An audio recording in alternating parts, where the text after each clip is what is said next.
মাগো মাগো, সীমা একটু এদিকে আসো তো। জি ভাবি। সীমা, আমার হাতটা একটু কাইটা গেছে, তুমি তোমার পেঁয়াজটা কাইটা দাও। বেশি কাটতে হইব না, অল্প কয়েকটা কাইটা দিলে হইব। আচ্ছা ঠিক আছে। তুই পেঁয়াজ কাটছিস কেন? আমারে না জিগাইয়া তোমার বউরে জিগাও। কি ব্যাপার বৌমা?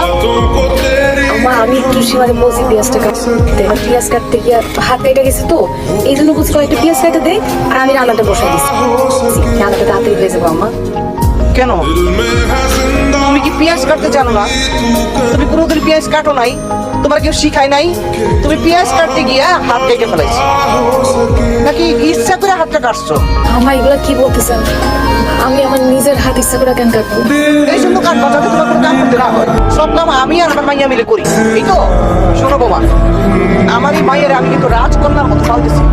করে দিয়ে আমি কোনো ঘরের কাজ কাম করাই না। এই বয়সে আমি সব কাজ কাম করি, আর তুমি আমার মাইয়ের দিয়ে সব কাম করাইতে চাইতেছো।